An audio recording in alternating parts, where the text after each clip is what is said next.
Aquí andamos ya, vamos entrando sobre la presidencia, estamos en los alrededores, ya despejamos un área donde el machete tenía tomado, a punta de plomazo estamos entrando. Chito civil. Ni modos, compañero, échenle, ni modos, compañeros. Señor gobernador, ya que no nos escuchó,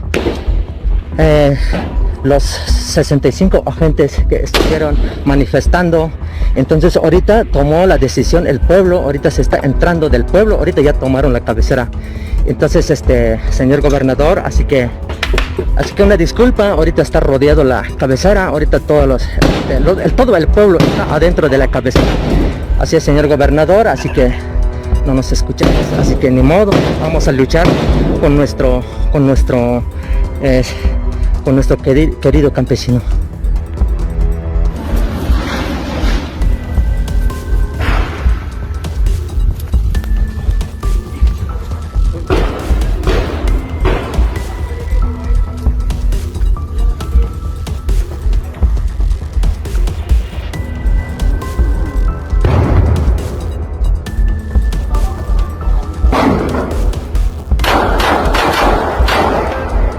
En las montañas de Chiapas, una nueva guerra se libra, pero no es el tipo de conflicto que se resuelve con acuerdos. La frase, a punta de plomazos estamos entrando, es un eco que resuena en comunidades atrapadas entre el fuego cruzado de dos facciones, el Machete y los Herrera. En esta región donde la historia está marcada por la resistencia y la lucha por la dignidad indígena, el presente ofrece una realidad muy distinta. Ahora, los enfrentamientos no buscan justicia ni derechos, sino el control de rutas estratégicas y territorios clave. Pero ¿quiénes son estos grupos? Por un lado, un colectivo que surgió como defensor de su gente, con machetes en mano, pero que ha evolucionado hacia algo más oscuro. Por otro, una familia consolidada en actividades ilícitas, que ve su dominio amenazado por una fuerza emergente. Chiapas, el estado conocido por su biodiversidad y riqueza cultural, está siendo desfigurado por un conflicto donde las armas y el miedo son los principales protagonistas. ¿Qué llevó a este enfrentamiento a intensificarse? ¿Por qué esta región se ha convertido en un campo de batalla? Para entenderlo, debemos adentrarnos en la historia y las motivaciones de estos grupos, cuyas acciones han transformado una lucha territorial en una crisis que desangra a toda una comunidad. En el corazón de la Sierra Chiapaneca, los nombres del Machete y los Herrera se han convertido en sinónimos de poder y violencia. Aunque ambos operan en el mismo terreno, sus historias, orígenes y motivaciones difieren profundamente, lo que ha hecho inevitable un choque entre ellos. Para entender la raíz del conflicto, es esencial conocer quiénes son estas facciones y cómo llegaron a este punto. El Machete, como su nombre lo sugiere, surgió empuñando esta herramienta tradicional, pero no como un símbolo de violencia, sino de resistencia. Este grupo armado tiene sus raíces en comunidades indígenas que se levantaron en defensa de sus territorios y derechos. Inicialmente, su objetivo era proteger a los pueblos originarios de la explotación, el despojo de tierras y la invasión de intereses externos, incluidas las actividades ilícitas. Sin embargo, en los últimos años, su transformación ha sido evidente. De un colectivo con ideales de autodefensa, han pasado a convertirse en una fuerza más agresiva, adoptando tácticas que antes condenaban. Para muchos este cambio responde a la necesidad de sobrevivir en un entorno donde los grupos armados controlan gran parte de la dinámica económica y social. Por otro lado, los Herrera representan un modelo muy distinto. Este clan, con una presencia consolidada en la región, ha operado durante décadas en actividades ilícitas. Sus raíces no están ligadas a ideales de protección comunitaria, sino al control de rutas estratégicas para el tráfico de drogas, armas y personas. En las comunidades donde operan, los Herrera han impuesto un sistema basado en la intimidación y la corrupción, utilizando el miedo como su principal herramienta. Pero no son solo un grupo armado. Son una estructura organizada con vínculos que van más allá de las montañas de Chiapas, extendiendo sus tentáculos a otros estados e incluso fuera del país. El conflicto entre estas dos facciones no es simplemente una lucha por el poder, sino una batalla que refleja la colisión de dos mundos. Por un lado, el Machete busca mantener su narrativa de resistencia, aunque sus métodos ya no sean los de antaño.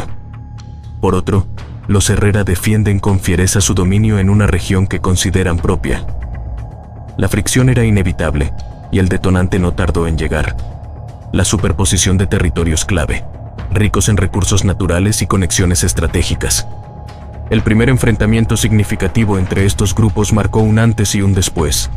Lo que comenzó como roces menores por el control de ciertas rutas, escaló rápidamente a una guerra declarada. Mientras el Machete reclama luchar por su gente, los Herrera ven en ellos una amenaza directa a su negocio, desatando una lucha despiadada donde no hay reglas ni límites claros. La tensión ha transformado a las comunidades en campos de batalla, con casas destruidas, familias desplazadas y una constante sensación de peligro. Los habitantes atrapados en este conflicto enfrentan una realidad aterradora. La llegada de un grupo armado a sus pueblos puede significar la destrucción de todo lo que conocen. La historia de El Machete y los Herrera no es única, pero lo que los diferencia es la brutalidad y la escala de sus enfrentamientos. En una región donde la pobreza y el abandono han sido el telón de fondo por años, estas facciones han llenado un vacío dejado por las autoridades. La lucha por el control territorial ha convertido a Chiapas en un tablero de guerra donde cada movimiento tiene consecuencias devastadoras. Sin embargo, entender a estos grupos no es suficiente para comprender el alcance de este conflicto. Es necesario analizar cómo sus acciones y enfrentamientos han escalado, transformando la región en un lugar donde la violencia es la única constante. En las montañas de Chiapas, un conflicto que parecía limitarse a tensiones locales estalló con una ferocidad que pocos esperaban. Las primeras señales llegaron a través de los relatos de los habitantes, quienes comenzaron a escuchar disparos en la distancia y observar movimientos inusuales de hombres armados en sus comunidades.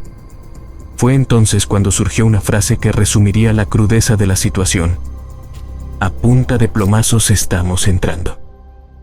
Esta declaración, atribuida a uno de los grupos, no solo simbolizaba su estrategia de avance, sino que también encapsulaba la lógica de una guerra sin mediación ni tregua. El enfrentamiento en la Sierra Chiapaneca comenzó con ataques focalizados en territorios clave, pero rápidamente escaló en intensidad y alcance. Los Machete, con su conocimiento del terreno y su habilidad para movilizar a miembros de las comunidades indígenas, adoptaron tácticas de guerrilla para emboscar y debilitar a los Herrera. Sin embargo, el clan Herrera no tardó en responder, desplegando a sus hombres con armamento sofisticado y utilizando su experiencia en conflictos anteriores para retomar el control. La región pronto se convirtió en un campo de batalla, donde los días eran marcados por balas y las noches por el miedo al próximo ataque. La estrategia de ambos bandos no solo se basaba en el uso de la fuerza, sino también en el control del territorio. La geografía de Chiapas, con su topografía montañosa y sus rutas aisladas, resultó ser un factor determinante.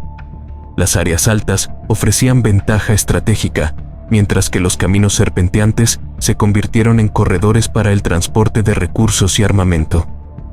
Los enfrentamientos se concentraron en estos puntos, transformando cada sendero y cada cerro en una posición disputada. La importancia de la región no radica únicamente en su geografía, sino también en su conexión con rutas de tráfico ilegal. La cercanía de Chiapas con la frontera guatemalteca ha hecho de esta área un punto clave para el movimiento de drogas, armas y personas.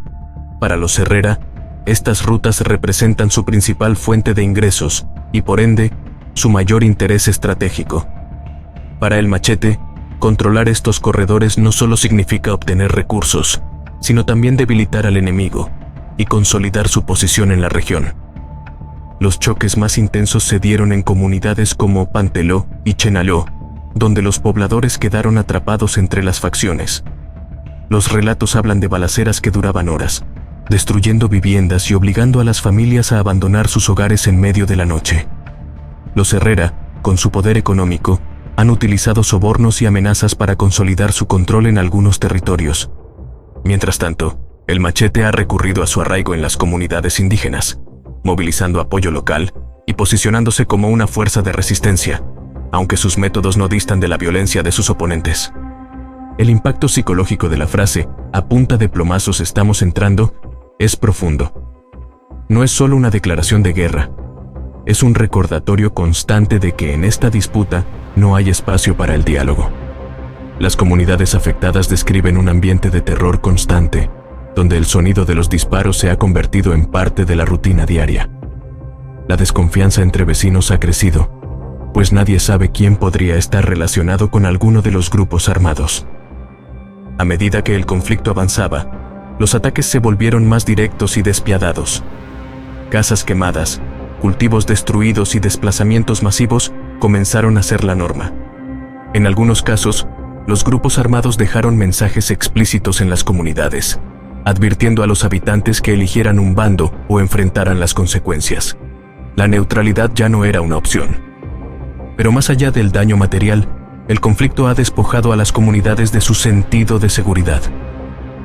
Lugares que alguna vez fueron refugios de paz en medio de la naturaleza se han convertido en zonas de guerra, donde el miedo define cada decisión. Las autoridades locales, desbordadas y muchas veces cómplices, han dejado un vacío que estos grupos han llenado con violencia y control territorial. En este escenario no hay ganadores claros. Cada territorio conquistado es una victoria efímera, pues el ciclo de ataques y contraataques parece interminable. La Sierra de Chiapas, con su belleza natural y su riqueza cultural, ha quedado marcada por un conflicto que no solo destruye físicamente, sino que también desgarra el tejido social y cultural de las comunidades indígenas que allí habitan. La guerra entre el Machete y los Herrera no solo se libra en los cerros y caminos de Chiapas, también se infiltra en las vidas de quienes habitan estas comunidades, transformando su día a día en un constante estado de alarma. Para los pobladores, el conflicto significa mucho más que disparos y destrucción. Es la pérdida de su hogar, de su paz y de la confianza en el futuro. En las comunidades más afectadas, los desplazamientos forzados se han vuelto una dolorosa realidad. Familias enteras han abandonado sus tierras, llevando consigo poco más que lo esencial. Las escuelas han cerrado, los mercados han quedado vacíos, y los campos de cultivo se marchitan sin ser atendidos. La vida cotidiana ha sido reemplazada por una lucha por la supervivencia.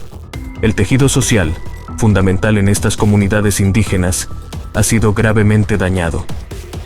La solidaridad que alguna vez unió a los habitantes ahora se ve fracturada por la desconfianza.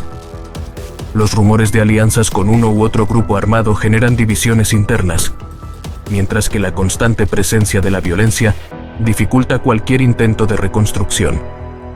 Ante la ausencia de un apoyo efectivo por parte de las autoridades, las comunidades se sienten abandonadas. Los llamados de ayuda son ignorados o enfrentan una burocracia que parece indiferente a su sufrimiento. En este vacío de poder, los grupos armados se han convertido en los únicos que imponen reglas, aunque éstas solo perpetúan el miedo y la opresión.